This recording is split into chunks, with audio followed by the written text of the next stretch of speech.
pretty much come to the conclusion that the fuel pump is bad. I just kept hammering away on that tank.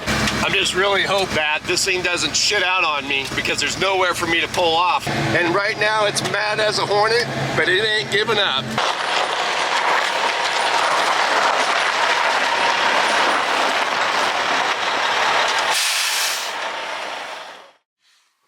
All right, folks, well, I get asked all the time, what do you do if your van breaks down out in the field? Now, I happen to have a scenario for you right now. The van is now apparently broke down.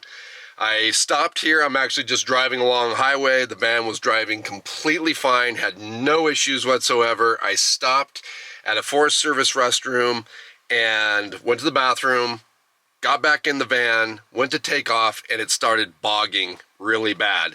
And I noticed, I immediately looked down at my fuel gauge or my fuel pressure gauge and noticed that it wasn't, it was only running about 20 PSI, which it should be running much higher than that. Shut the van off for a minute, went to go start it back up, and this is what we got going on right now. So if I go to start it up,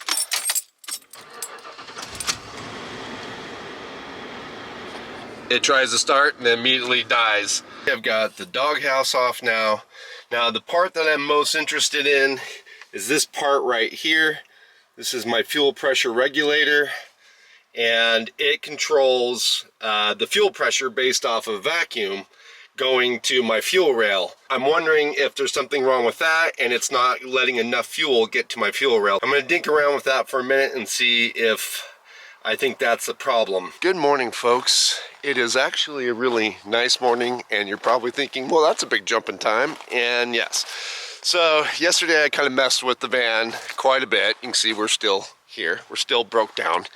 And I messed with the van quite a bit. Pretty much come to the conclusion that the fuel pump is bad. I just closed up shop and camped out last night right here in this little pull-out. Watched a few YouTube videos just to make sure I was checking everything and that that there wasn't anything else that could possibly be causing me this no start issue. So I'm gonna run through with you guys really quick everything that I have done and a few things that I wish I had on hand on the van. So the very first thing that I checked was my fuses and relays. So down in here is my fuse box, and I checked there's a 30 amp fuse that supplies 12 volts of power to the fuel relay, and I checked that, and that checked out good. I also kind of played around with this fuel relay, which you can see right here. I can't really check it, but I did check voltages at the plugs and everything seems to be good there. Now there's still a possibility that this relay could be bad, but I doubt it, and I'll share with you why later in the video. Sometimes you can pull another relay from another spot and be able to test whether or not it's the relay. But it looks like somebody actually already did that, and I'm realizing now that I probably don't have ABS brakes because my ABS relay is missing. One of the things here that I will do better on the van and have spare parts, these are standard relays for the van, and they're the same for multiple different things. So I'm going to have some spares of these on the van from now on. Now another thing that's going to be hard to see, but right here there's a little spot, and you can see where it says reset switch. Now, this is for if you're in an accident. Basically, it's an inertia switch, and it will click off the fuel pump, remove any power to the fuel pump, so that basically your vehicle won't blow up in a ball of flames like an 80s movie. I checked that. That switch has not been tripped, so that's okay.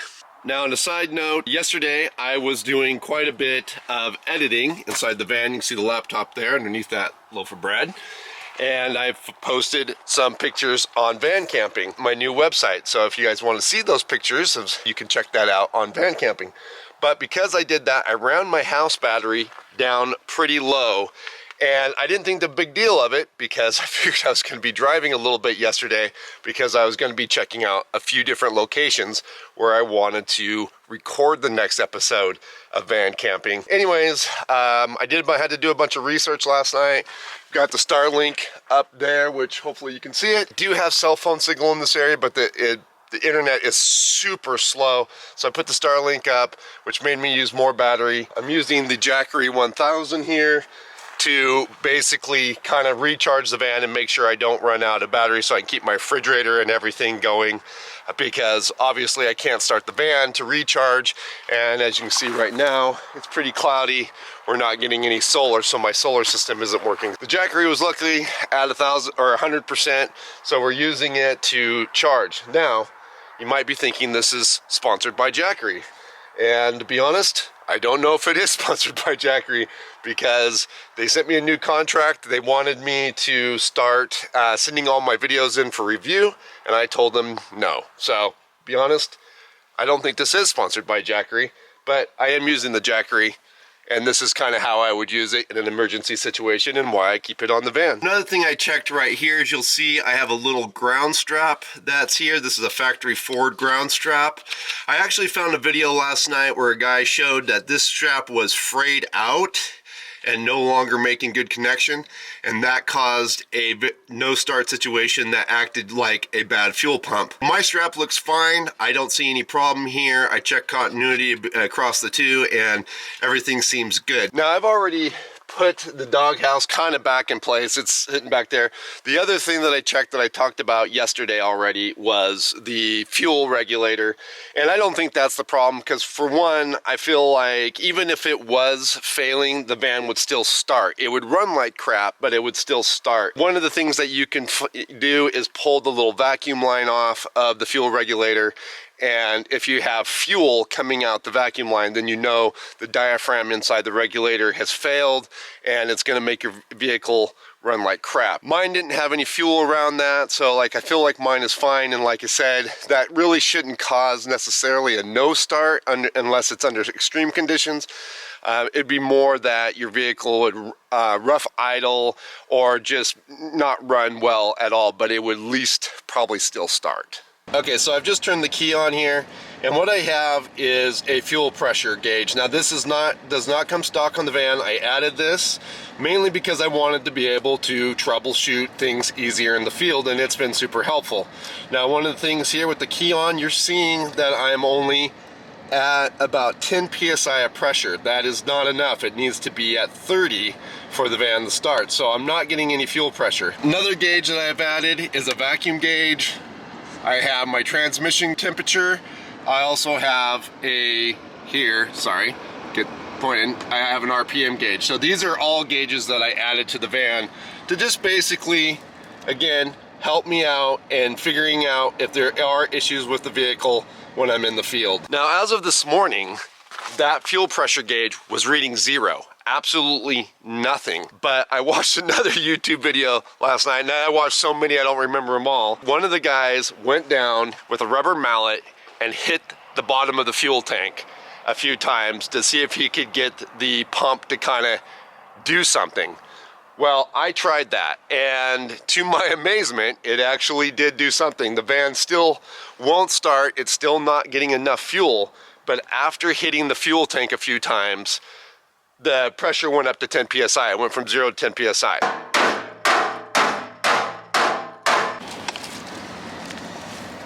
So I just banged on that fuel tank some more, and now you can see I'm actually up to 20 psi. Yeah, just further proving to me that I do have a bad fuel pump. Those that are unfamiliar with the way these old Ford vehicles work, and I don't even know, maybe it's even the way the new Ford ones are as well, the fuel pump is inside that fuel tank. So the only way that I can fix that is by dropping the fuel tank and replacing the pump that's inside the fuel tank. So obviously that's not going to happen here.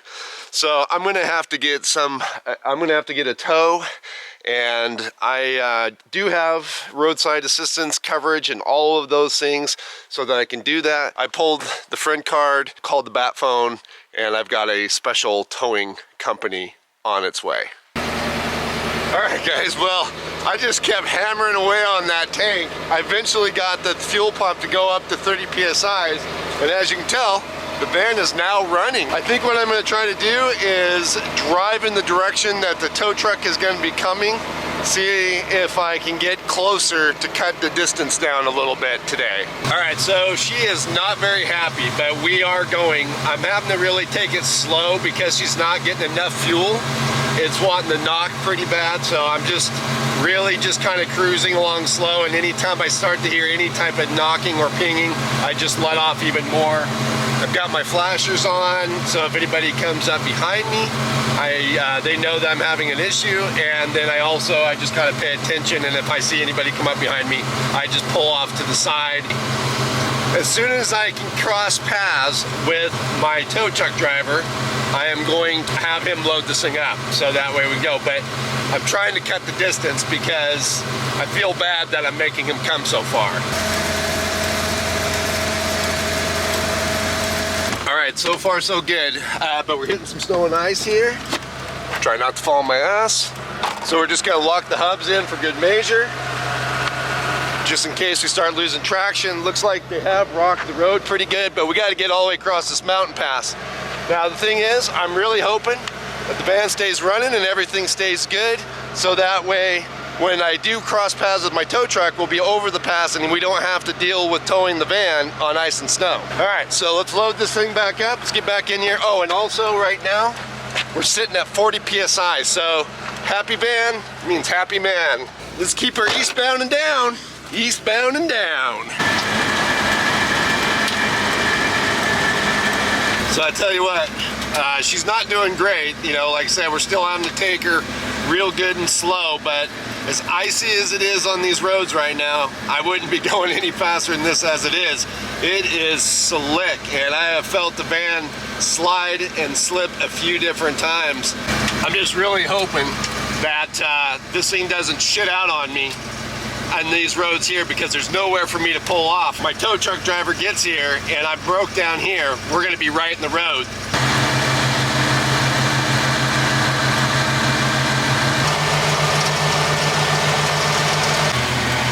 We're climbing this bit of a grade, and she's really struggling getting up here, so we're just really crawling right now, running about 2,000 RPMs in second gear. Yeah, it's getting up, but I'm really having to like feather the throttle to keep it from pinging and knocking. I will say this, at least it's really beautiful up here. It's starting to clear up on the mountains with the new fresh snow. It looks like we got overnight up here. It's quite beautiful.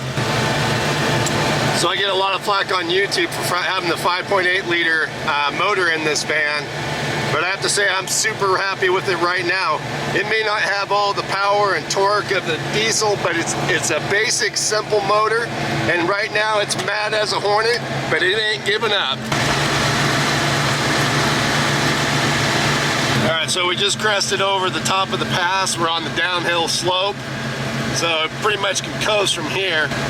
As soon as I get down to the next main highway, which I think will be out of this snow by then, I'm going to just go ahead and pull over and wait for the tow truck.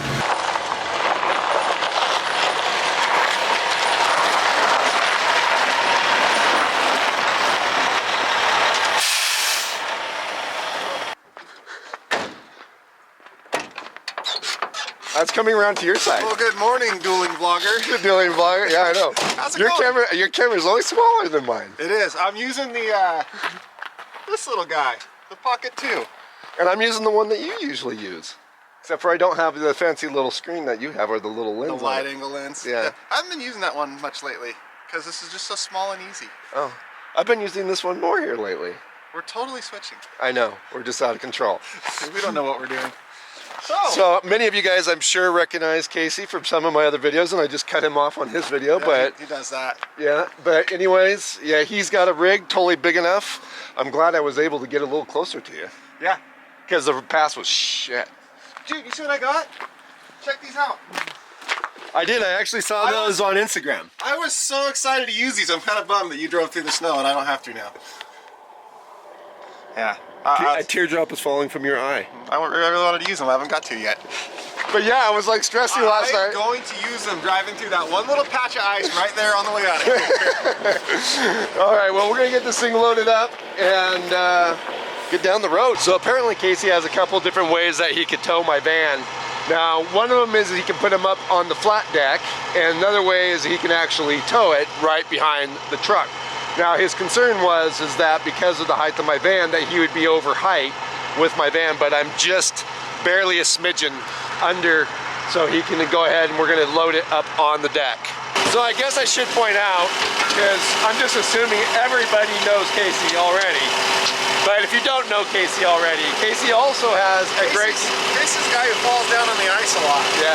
Also has a great YouTube channel that he goes out and recovers people, usually in more remote areas than a parking lot. I know, and then the remote area guy calls me for a recovery and he's in a rest area.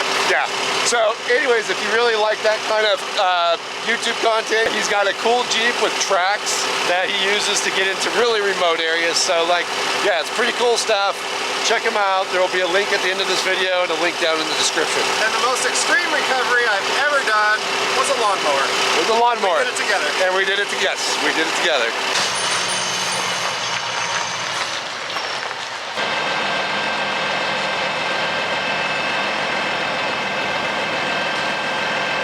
I know, check that out, like right there. I would love to say that was all skill and experience, but just a little bit of luck in that one.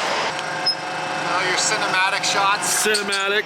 This ain't cinematic at all, but I mean, it does look cool with the sunlight in the background. What the hell is this? This is absurd, okay? This is absurd. Hold on, I forgot something very important. This is a great thumbnail shot. I'm gonna title this. I was thinking to myself, you've been just dying to get a thumbnail shot at some point with my van on your channel. I'm gonna title this "World Famous YouTuber Gets Stranded and Needs Help."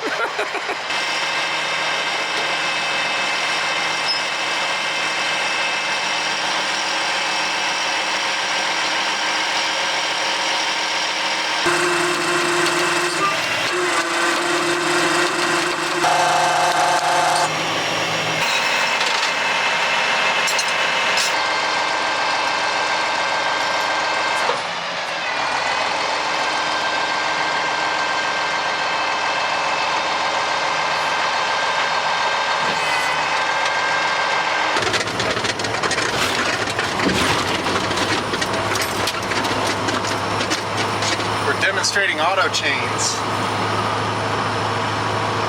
And now I gotta go get the camera back because it's under the truck. The life of a YouTuber.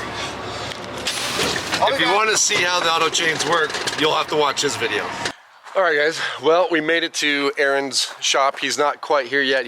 I just called him, he's on his way here, but while we're waiting on him, we're gonna go ahead and get the van unloaded. Now the one thing is we did want to be able to drive the van into the shop to get it onto the lift.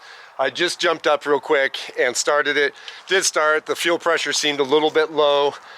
So obviously we're still having problems, which, you know, we're gonna address, but we should be able to drive it into the shop, no problem.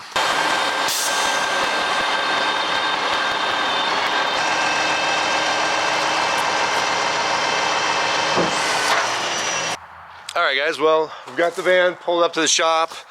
Aaron has showed up and he's gonna run me to the parts store where I've got the new pump for the van. Big thank you to Casey for coming. We're shaking hands with the wrong hand right now. This is very awkward. Very awkward. For coming and getting Sasquatch. I appreciate it very much. No problem at all.